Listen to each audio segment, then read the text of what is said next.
I'm going to read you some jury instructions. You're going to get a written copy of these in the jury room. Then I'm going to pick 5 of you by random who are going to be alternates. I know that you've all been in 2 different jury rooms, so when you're brought together, it's going to be like the show Survivor when the teams are merged, right?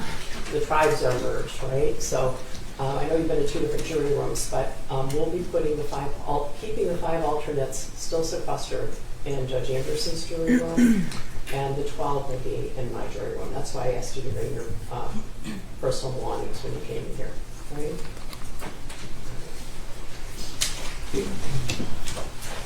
Members of the jury, evidence and arguments in this case are finished, and I'll now instruct you on the law. That is, I'll explain the law that applies to this case.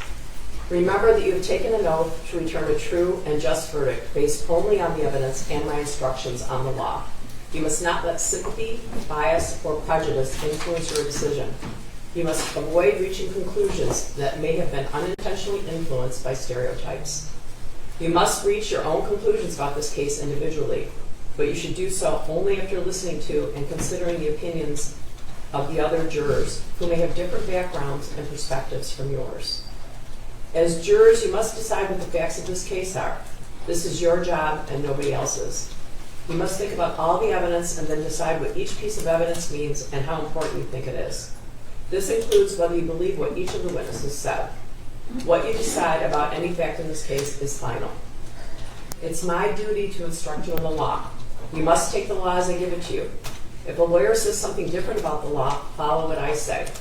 At various times, I've already given you some instructions about the law. You must take all of my instructions together as a law you are to follow.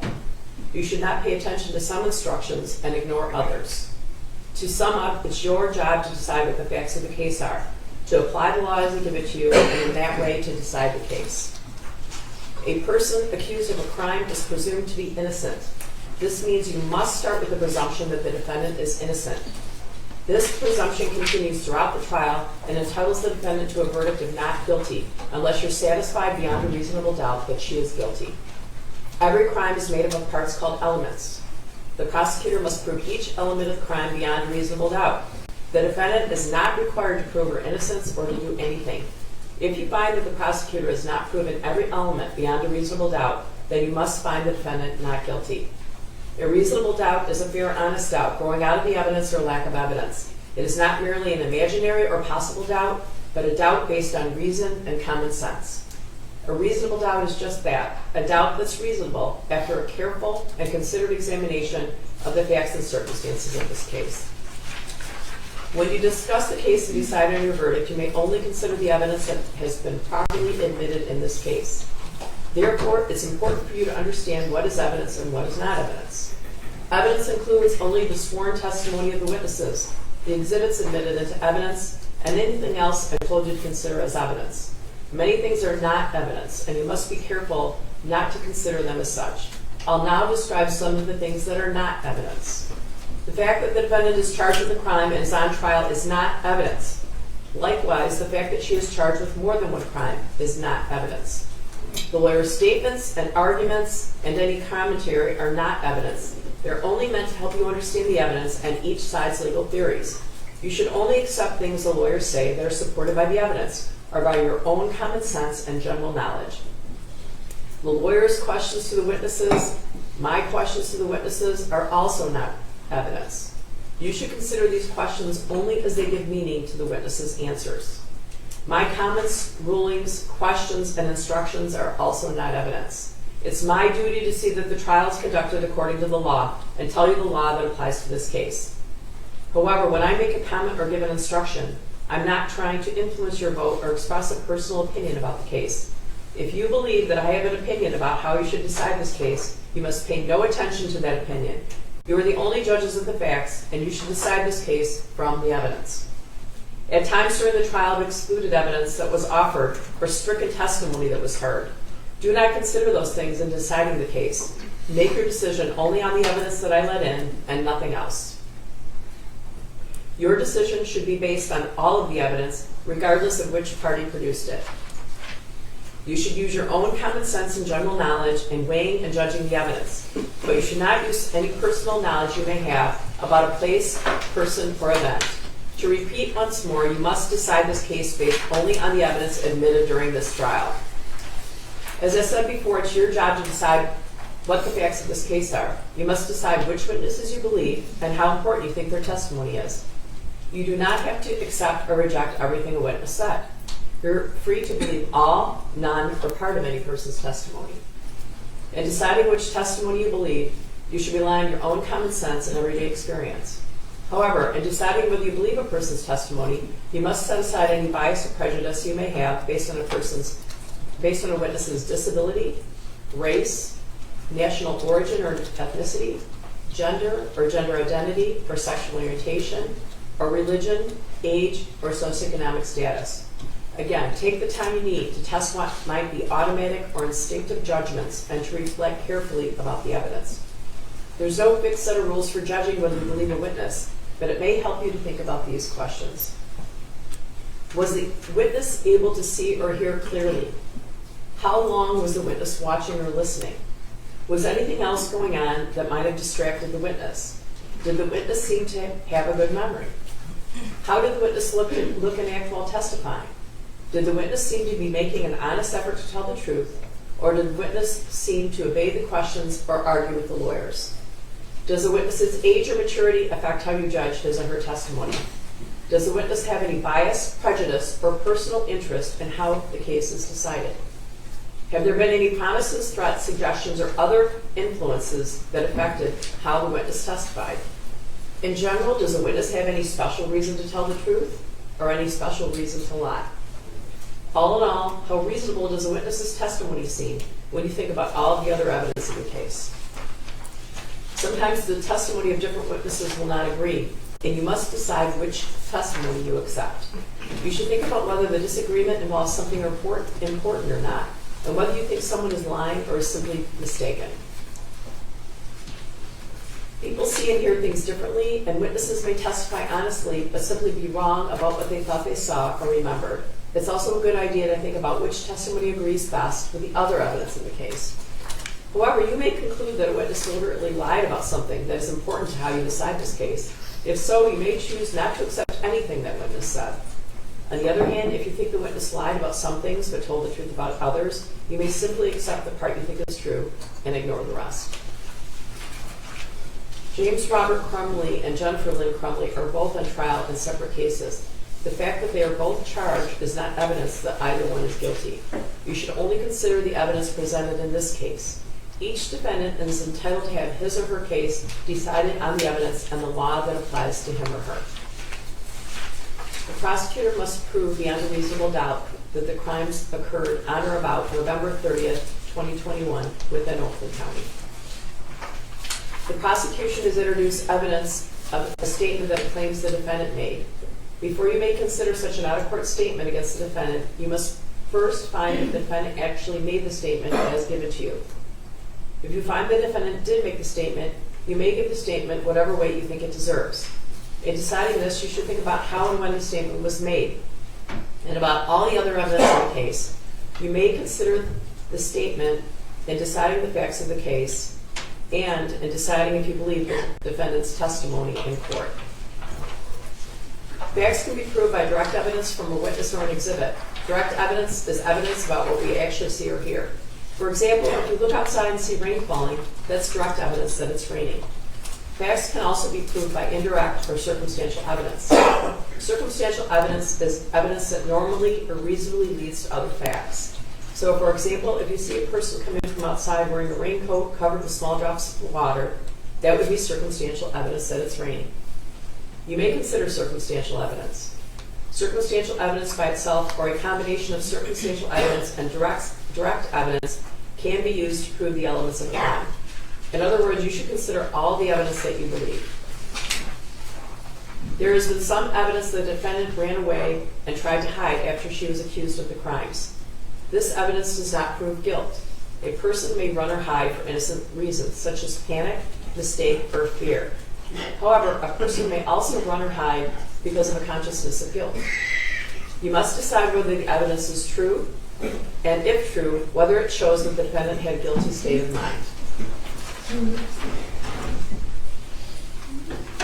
You have heard evidence that before the trial, a witness or witnesses made a statement that may be inconsistent with his or her testimony here in court.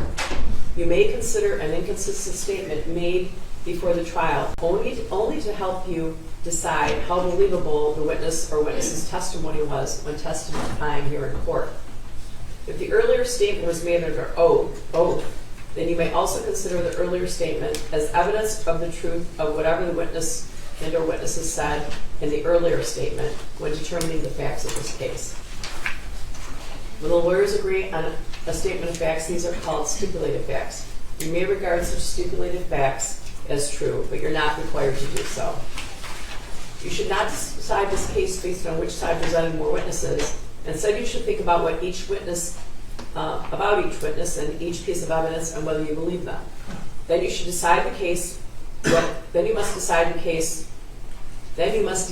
whether the testimony and evidence you believe proves beyond a reasonable doubt that the defendant is guilty. You've heard that a lawyer or lawyer's representative talked to one of the witnesses. There's nothing wrong with that. A lawyer or lawyer's representative may talk to a witness to find out what the witness knows about the case and what that witness's testimony will be.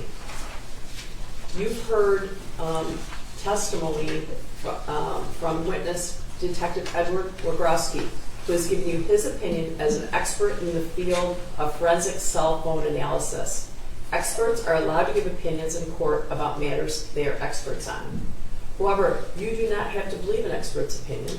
Instead, you should decide whether you believe it and how important you think it is. When you decide whether you believe an expert's opinion, think carefully about the reasons and facts they give for their opinion and whether those facts are true.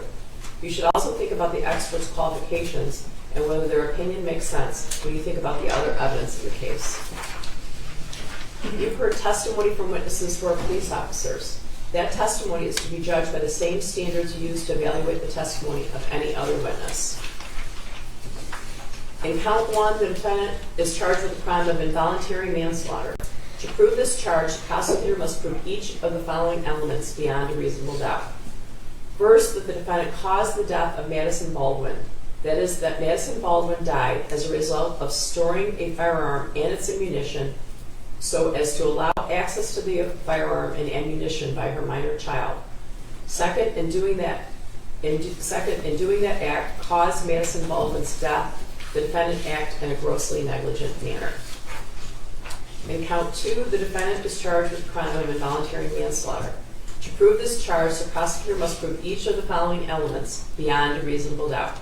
First, the defendant caused the death of Tate Meir. That is, that Tate Meir died as a result of storing a firearm and its ammunition so as to allow access to the firearm and ammunition by her minor child. Second, in doing the act that caused Tate Meir's death, the defendant acted in a grossly negligent manner. In count 3, the defendant is charged with the crime of involuntary manslaughter. To prove this charge, the prosecutor must prove each of the following elements beyond a reasonable doubt. First, that the defendant caused the death of Hannah St. Juliana. That is, that Hannah St. Juliana died as a result of storing a firearm and its ammunition so as to allow access to the firearm and ammunition by her minor child. Second, in doing the act that caused Hannah St. Juliana's death, the defendant acted in a grossly negligent manner. In count 4, the defendant is charged with the crime of involuntary manslaughter. To prove this charge, the prosecutor must prove each of the following elements beyond a reasonable doubt. First, that the defendant caused the death of Justin Schilling. That is, Justin Schilling died as a result of storing a firearm and its ammunition so as to allow access to the firearm and ammunition by her minor child. Second, in doing the act that caused Justin Schilling's death, the defendant acted in a grossly negligent manner. As I explained earlier in my instructions, the prosecutor asserts 2 different theories to support the charges of involuntary manslaughter. First, the prosecutor claims that the defendant committed involuntary manslaughter because she failed to perform a legal duty. In the alternative, the prosecutor claims that the defendant committed involuntary manslaughter because she was grossly negligent. Those theories are 2 different ways to prove the same crime. Either or both of these theories, if proven, are sufficient to establish the crime of involuntary manslaughter. It's not necessary that you all agree on which theory has been proven, as long as you all agree that the prosecutor has proved at least one of those theories beyond a reasonable doubt. In count one, the defendant is charged with the crime of involuntary manslaughter resulting from a failure to perform a legal duty. To prove this charge, the prosecutor must prove each of the following elements beyond a reasonable doubt. First, that the defendant had a legal duty to Madison Baldwin. The legal duty charged here is one imposed by law. In Michigan, a parent has a legal duty to exercise reasonable care to control their minor child so as to prevent the minor child from intentionally harming others or prevent the minor child from conducting themselves in a way that creates an unreasonable risk of bodily harm to others. This duty arises when both of the following are true. A, the parent knows or has reason to know that they have the ability to control their minor child. And B, the parent knows of the necessity and opportunity for exercising such control. Second, that the defendant knew of the facts that gave rise to the duty. Third, that the defendant willfully neglected or refused to perform that duty, and her failure to perform it was grossly negligent to human life. Fourth, that the death of Madison Baldwin was directly caused by defendant's failure to perform this duty. That is, that Madison Baldwin died as a result of the defendant's failure to exercise reasonable care to control her minor child so as to prevent the minor child from intentionally harming others, or the minor child from so conducting himself so as to create an unreasonable risk of bodily harm to others, when the defendant knew that she had the ability to control her minor child and knew of the necessity and opportunity to do so. In count two, the defendant is charged with the crime of involuntary manslaughter resulting from a failure to perform a legal duty. To prove this charge, the prosecutor must prove each of the following elements beyond a reasonable doubt. First, that the defendant had a legal duty to take Mir. The legal duty charged here is one imposed by law.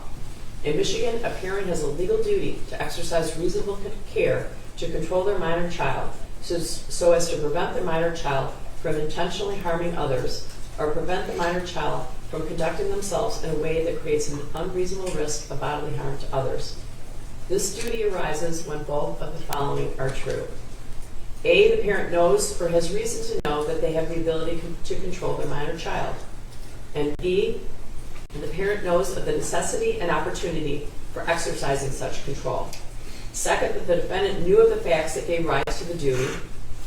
Third, that the defendant willfully neglected or refused to perform that duty, and her failure to perform it was grossly negligent to human life.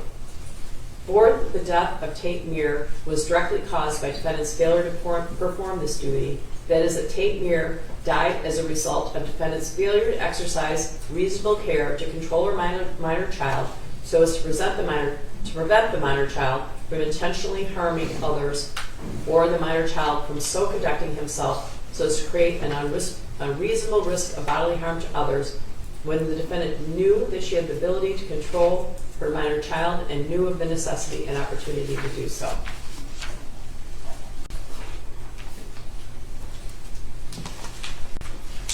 In count three, the defendant is charged with the crime of involuntary manslaughter resulting from a failure to perform a legal duty. To prove this charge, the prosecutor must prove each of the following elements beyond a reasonable doubt. First, that the defendant had a legal duty to Hannah St. Juliana. The legal duty charged here is one imposed by law. In Michigan, a parent has a legal duty to exercise reasonable care to control their minor child so as to prevent the minor child from intentionally harming others, or prevent the minor child from conducting themselves in a way that creates an unreasonable risk of bodily harm to others. This duty arises when both of the following are true. A, the parent knows or has reason to know that they have the ability to control their minor child. And B, the parent knows of the necessity and opportunity for exercising such control. Second, that the defendant knew the facts that gave rise to the duty. Third, that the defendant willfully neglected or refused to perform that duty, and her failure to perform it was grossly negligent to human life. Fourth, that the death of Hannah St. Juliana was directly caused by defendant's failure to perform this duty. That is, that Hannah St. Juliana died as a result of defendant's failure to exercise reasonable care to control her minor child, so as to prevent the minor child from intentionally harming others, or the minor child from intentionally harming others, or the minor child from so conducting himself so as to create an unreasonable risk of bodily harm to others, when the defendant knew that she had the ability to control her minor child and knew of the necessity and opportunity to do so. In count 4, the defendant is charged with the crime of involuntary manslaughter resulting from a failure to perform a legal duty. To prove this charge, the prosecutor must prove each of the following elements beyond a reasonable doubt. First, the defendant had a legal duty to Justin Schilling. The legal duty charge here is one imposed by law. In Michigan, a parent has a legal duty to exercise reasonable care to control their minor child so as to prevent their minor child from intentionally harming others or prevent the minor child from conducting themselves in a way that creates an unreasonable risk of bodily harm to others. This duty arises when both of the following are true. A, the parent knows or has reason to know that they have the ability to control their minor child. And B, the parent knows of the necessity and opportunity for exercising such control. Second, that the defendant knew of the facts that gave rise to the duty. Third, that the defendant willfully neglected or refused to perform that duty, and her failure to perform it was grossly negligent to human life. Fourth, that the death of Justin Schilling was directly caused by defendant's failure to perform this duty. That is, that Justin Schilling died as a result of defendant's failure to exercise reasonable care to control her minor child so as to prevent the minor child from intentionally harming others or the minor child from so conducting himself so as to create an unreasonable risk of bodily harm to others, when the defendant knew that she had the ability to control her minor child and knew of the necessity and opportunity to do so. There may be more than one cause of death. It's not enough that the defendant's act made it possible for the death to occur.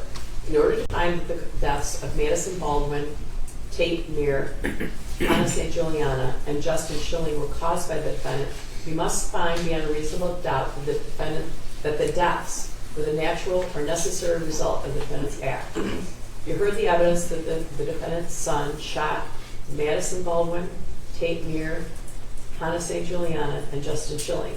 As previously noted, there may be more than one cause of death, and the defendant's acts or inactions need not be the sole cause of harm. In order to find that the death of Madison Baldwin, Tate Meir, Hannah St. Juliana, and Justin Schilling was caused by the defendant, we must also find beyond a reasonable doubt that her son's act of shooting someone was reasonably foreseeable. Gross negligence means more than carelessness. It means willfully disregarding the results to others that might follow from an act or failure to act. In order to find that the defendant was grossly negligent, you must find each of the following three things beyond a reasonable doubt. First, that the defendant knew of the danger to another, that is, she knew there was a situation that required her to take ordinary care to avoid injuring someone. Let me read that again. First, the defendant knew of the danger to another, that is, she knew there was a situation that required her to take ordinary care to avoid injuring another. Second, that the defendant could have avoided injuring another by using ordinary care. Third, that the defendant failed to use ordinary care to prevent injuring another when, to a reasonable person, it must have been apparent that the result was likely to be serious injury. I think I've told you this before. I'm not sure we did the greatest job at this, but I previously ordered the parties to be precluded from using the shooter's name during the trial. When you go to the jury room, you'll be provided with written instructions of the final jury. You'll be provided with a written copy of the final jury instructions, and you should first choose a foreperson. The foreperson should see to it that your discussions are carried on in a businesslike way, and that everyone has a fair chance to be heard. During your deliberations, please turn off your cell phones or other communications equipment until we recess. A verdict in a criminal case must be unanimous. In order to return a verdict, it's necessary that each of you agrees on that verdict. In the jury room, you will discuss the case amongst yourselves, but ultimately each of you will have to make up your own mind. Any verdict must represent the individual considered judgment of each juror. It's your duty as jurors to talk to each other and make every reasonable effort to reach agreement. Express your opinions and the reasons for them, but keep an open mind as you listen to your fellow jurors. Rethink your opinions and do not hesitate to change your mind if you decide you were wrong. Try your best to work out your differences. However, although you should try to reach agreement, none of you should give up your honest opinion about the case just because other jurors disagree with you or just for the sake of reaching a verdict. In the end, your vote must be your own, and you must vote honestly and in good conscience. If you have any questions about this jury instructions before you begin deliberations or questions about the instructions that arise during deliberations, you may submit them in writing in a sealed envelope to my clerk. Possible penalties should not influence your decision. If the defendant is found guilty, it's my duty to fix the penalty within the limits provided by law. If you want to communicate with me while you're in the jury room, please have your foreperson write a note and give it to the clerk. It's not proper for you to talk directly to me, the lawyers, the court officers, or any other people involved in the case. As you discuss the case, you must not let anyone, even me, know how your voting stands. Therefore, until you return with a unanimous verdict, do not reveal this to anyone outside the jury room. When you go to the jury room to deliberate, you may take your notes and full instructions. I believe that the defense exhibits are hard copy, and the prosecutor has their exhibits on a thumb drive. We have a computer that we're going to set up in the jury room, and you can look at those exhibits. If you want anything else, you can let us know. I think it's a thumb drive, right? It's a portable USB or hard drive. And Your Honor, I just want to make sure that mine are in a binder. I left it for Ashley. Okay. Yeah, we're going to send all the exhibits in right away. All right. If you have a written copy, I think I told you this earlier. We can replay a witness. It's very possible. And I think I told you this in the beginning of the trial.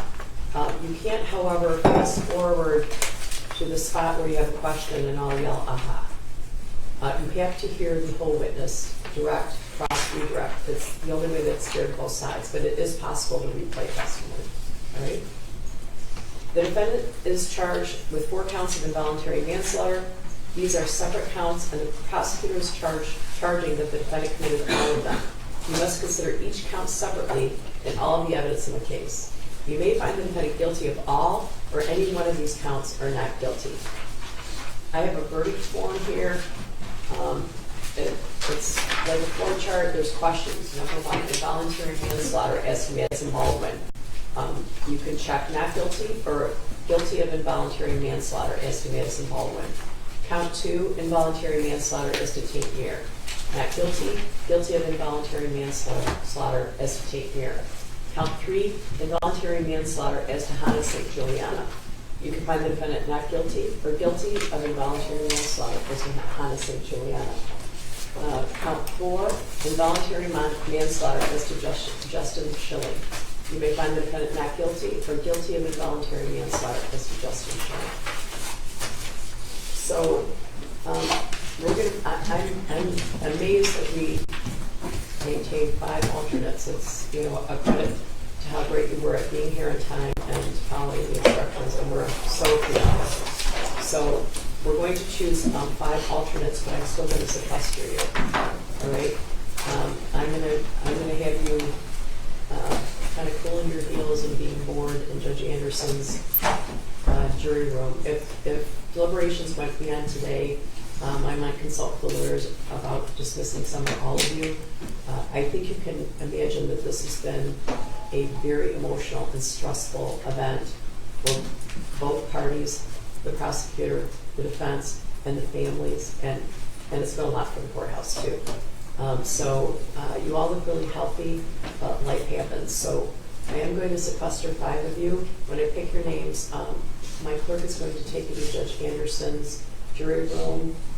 You've all ordered lunch, so we'll match up the numbers and you'll get your lunch in a while. I know you're going to be kind of bored and stiff for a while, but we just want to be sure that we can conclude this trial. Then the other 12 of you will go into my jury room and start deliberating. I should also say the 5 of you that are sequestered still cannot discuss the case or do research or Google it or look at newspapers or go on Facebook. So you're still sequestered as if you're home. All right.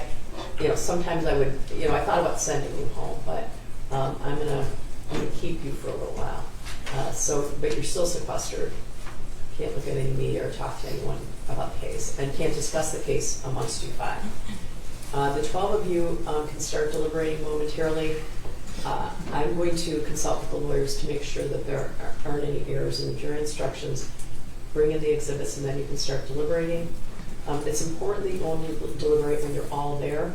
If one of you steps out for some reason, you should be deliberating. And you can send us notes about when you want to take a break. I still would like you not to go to the cafeteria, please. And be careful when if you're walking through the courthouse, because there's obviously a lot of interest in the case, as you know. And we've gotten this far, so in any event, I'm going to choose 5 of you randomly, and those 5 of you will go to Judge Anderson's jury room. All right. Juror in seat 15. You're seat 15.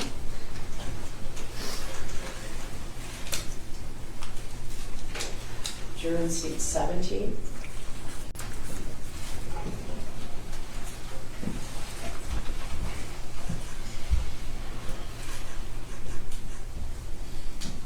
Juror in seat 10. Are you 10? Seat 10? You're in seat 10.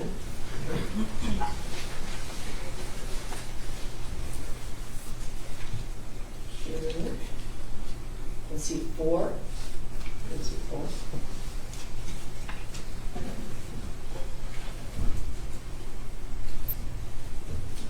And juror in seat 9. All right. So 17, 15, 9, 10, and 4. I'm sorry they could tell you before. We'll get back to you as soon as possible. All right. I did bring some cookies, and there's candy, and there's muffins, and what else? Licorice, oranges, apples. So, all right. So if you could, I'm trying to think of it. Might be best to come this way. There's. Can they go both ways? I know it's so crowded. It's the coziest my box is ever. So I'm going to ask the alternates who I chose to go to Judge Anderson's jury.